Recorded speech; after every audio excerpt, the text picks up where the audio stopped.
Hello and good morning to Market Cafe with me, Ankita Saxena, and with me is Kanishka Sarkar. Another day and another announcement of Trump tariffs. Donald Trump is at it again. Started October 1st, all branded and patented pharmaceuticals imported into the US will face a 100% tariff unless the drug maker is actively building a manufacturing plant on American soil. The American president posted on Truth Social that breaking ground or under construction will be the threshold to avoid any tariffs.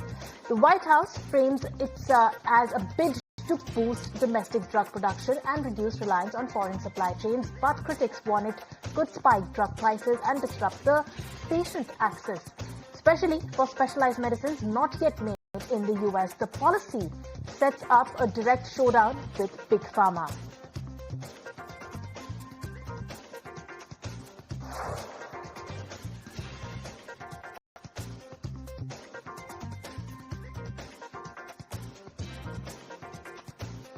And he is not sparring truck manufacturers either and home furnishing players either.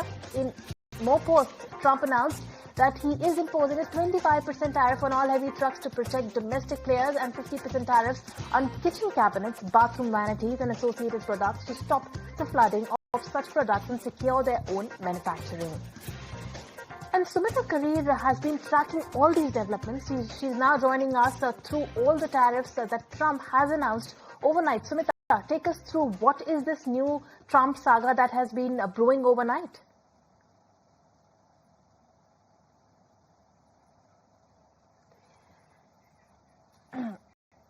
All right, we have seemed to lost Sumita on the phone line.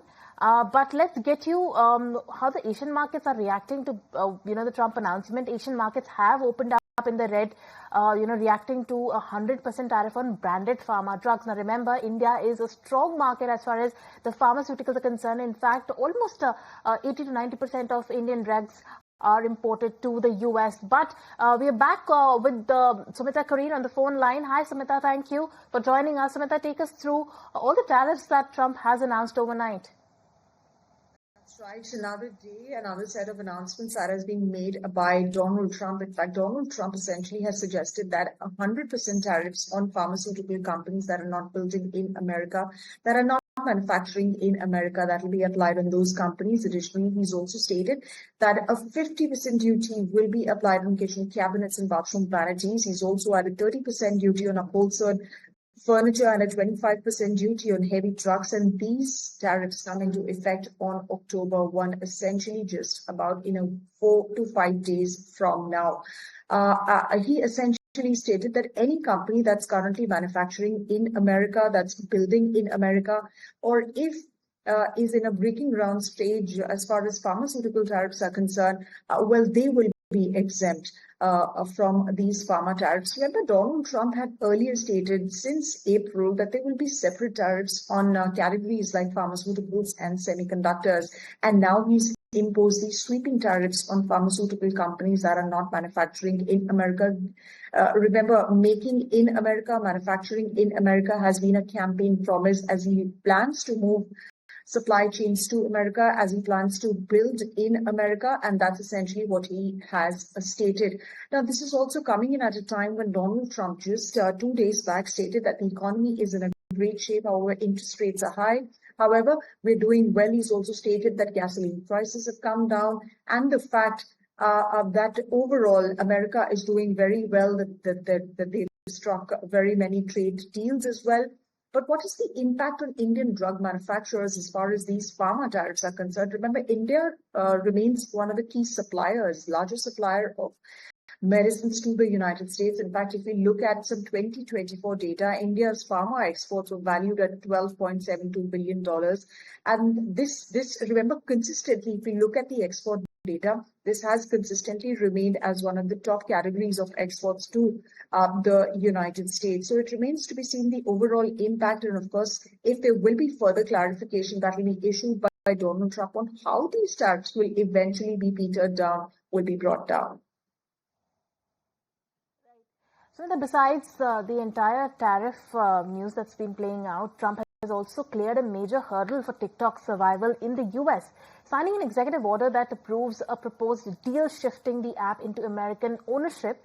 The move is now addressing long-running national security concerns, and for now, at least it spares TikTok from the nationwide ban. And then Trump also says that Xi Jinping has signed off, calling it a win for both sides. And Vice President J.D. Vance has also, emphasized that U.S. investors would control TikTok's powerful algorithm, preventing any foreign governments from using it as a propaganda tool. Take us through the details and the fine print of what this is about. We wanted to keep TikTok operating, but we also wanted to make sure that we protected Americans' data privacy as required by law, both because it's the right thing to do, but also because it's a legal requirement of the law that was passed last year by Congress. So we think that we were able to do that. Of course, we're going to keep on working at it, but this deal really does mean that Americans can use TikTok, but actually use it with more confidence than they had in the past, because their data is going to be secure and it's not going to be used as a propaganda weapon against our fellow citizens. We're very excited about it. We appreciate the cooperation of everybody involved, and it's a big day. TikTok.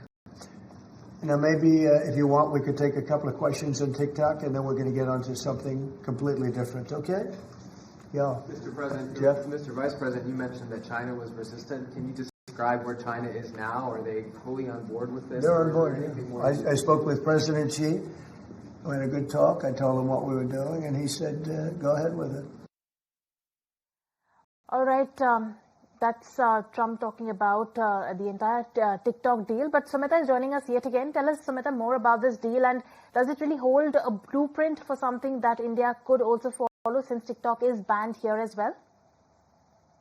Ankita, these two are very different tracks, essentially, given the fact that TikTok is not really an Indian company. India is sort of negotiating with Donald Trump and the United States administration, completely different issues. Energy now having been added, and of course, agri, dairy, and pharma, those have been the key hurdles as far in terms of securing a trade deal with the United States. But coming back to the TikTok deal that Trump has approved through an executive order, in fact, J.D. Vance, we were just hearing about, he says that the business is valued at $14 billion. Now, this is something that has been irking the American administration since a long while from now. And in fact, now that the deal has been secured, Donald Trump essentially stated in that executive order that the deal essentially satisfies the requirements of a national security law that allows China-based ByteDance to sell TikTok's U.S. operations or face an effective ban in the country, according to the executive order. In fact, under these terms, China must still approve a new JV which will oversee TikTok's U.S. businesses, with ByteDance still retaining a 20% stake. So essentially, what Donald Trump is trying to do with this deal is, he wants more American ownership. He wants more control over data privacy, data protection, and of course, how Chinese companies operate in India, particularly with respect to TikTok in this case. However, what's interesting to note also is the fact that there were no ByteDance executives or representatives who were present at the signing, and the company hasn't really acknowledged that the transaction actually took place. Now, what remains to be seen is the fact that initially, starting April, both the United States and China had imposed triple-digit tariffs on each other. And then, of course, there's been a 90-day pause that's been given by the United States administration to China. It remains to be seen whether this deal have a bearing on the trade negotiations that are currently going on between the United States and China. All right. So that's a big news coming in, given that in India also TikTok has been banned. This could perhaps provide a blueprint going ahead for opening gates to TikTok in India as well. But let's move on then. The US economy has showed some robust growth in the second quarter of the year, with the GDP expanding at an annual rate of 3.8%, which is hotter than the 3.3% street expectations, and also higher than the Commerce Department's initial second quarter GDP estimate of a 3%. So that's on the macro front. And also, Trump is attributing the strong GDP figure to Trump's administration, while slamming Jerome Powell once again, saying it wasn't for him. The US could have perhaps powered through with better growth amid lower rates. And well, on the macro front for the US, US initial jobless claims came in at 218,000 in the September 13 week. This is 14,000 lower than last week's upwardly revised figures and also lesser than the street expectations of 235,000. Meanwhile, continuing claims, which remember run a week behind, were at a similar level, but they fell by 2,000 to come in at 1.9 million. Now, additionally, the 4-week average of the jobless claims stands at 23,700. And we also see, while the jobless claims continue to remain rather stable, concerns around the US labor market persist. Now, in her recent comments, Federal Reserve Governor Michelle Bowman said that the labor market is more fragile than expected. Now, remember, labor market has been a point of concern, and in fact, the entire focus for the Fed has now shifted to the labor market instead of inflation, and on the back of that, the labor market concerns still persist in the US. Now, let's go across, and sources are telling ET now that India and US trade talks are also progressing well, as a deal or inclusive of the goods and services are being looked at by both the sides. My colleague Sumita is joining us yet again with the details of that. Sumita, take it away. Absolutely, Ankita. As far as the India-US trade deal is concerned, like you stated, that talks are progressing well, and a deal that is inclusive of goods and services is essentially being looked at by both the sides, is what sources are telling us. Sources also tell us that at the moment, India's energy imports from Russia, they remain a pressing concern as far as these talks between the two sides are concerned. Remember, the Donald Trump administration for the longest time has attacked India for its energy trade with Russia. In fact, these elevated 25% tariffs that India carries at the moment, they are curtsy India's whole trade with Russia. In fact, Donald Trump and his administration has very recently, not just attacked India, but China as well for doing that energy trade with Russia. So that remains a pressing concern as what sources are suggesting. But could it mean that agri, dairy and GM crops are no more a concern? Whether there is still some clarity which is yet to emerge on that front. But at the moment, the Commerce Minister is in the United States. He is meeting officials there, including USTR Jameson Breyer.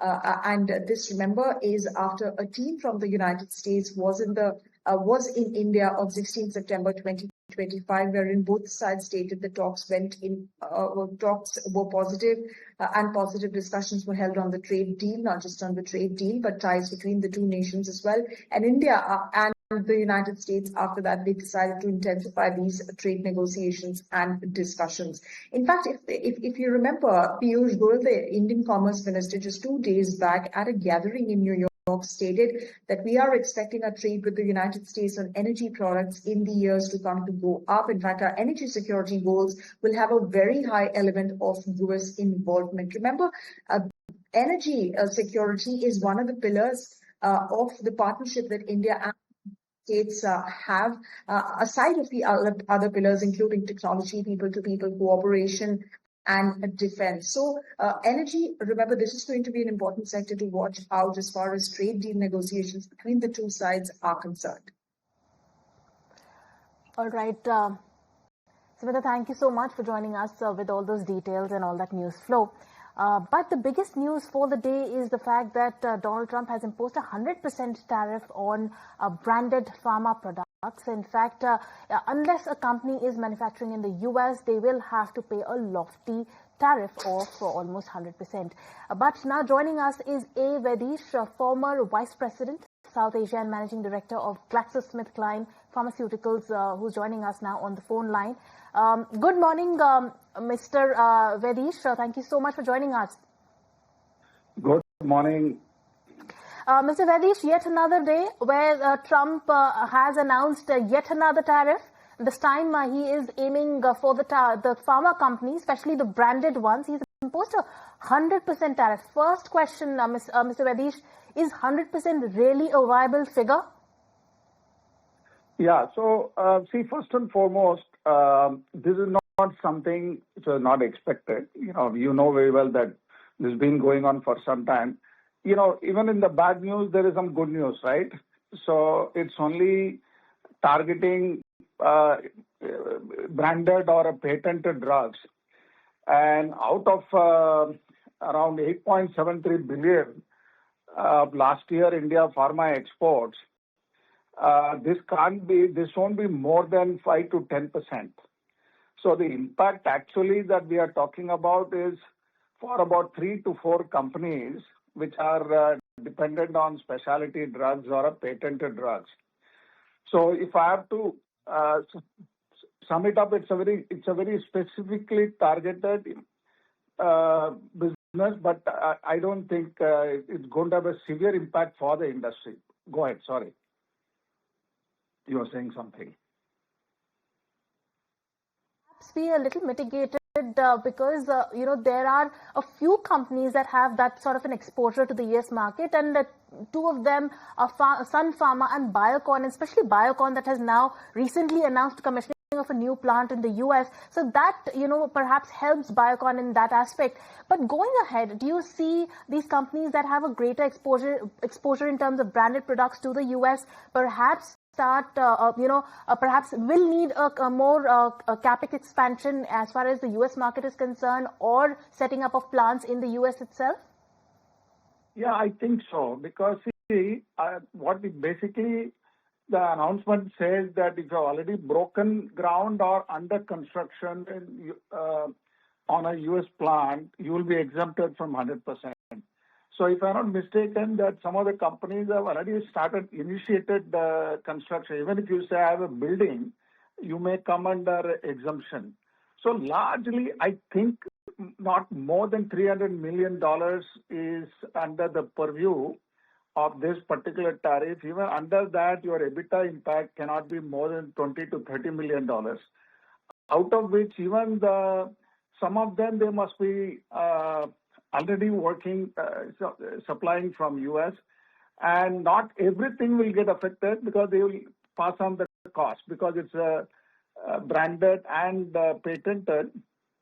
They can pass on, not fully, at least for 40 to 50%. So broadly, yes, there is an impact for some of the few companies, but the industry should not get hassled by this announcement. Understood. Hi, Mr. Vedesh. This is Kanishka also joining in. Just to the point you were making earlier, that we are very little when it comes to that branded business. We are mostly in the generics pharma business, if I understand correctly. So just wanted to understand that US-India talks, they are still underway. So what is the expectations that you have, that the pharma industry has from these talks that are currently underway? And, just in between talks, this 100% tariffs on branded pharma has been announced. So going forward for generics and the rest of the industry, what is your view? What is the expectation? See, frankly, in my opinion, by tariffing generic, there won't be any big benefit for US government also in terms of employment generation, or it's not going to significantly impact. To my understanding, that it won't go in that direction at all. It won't be part of the negotiation.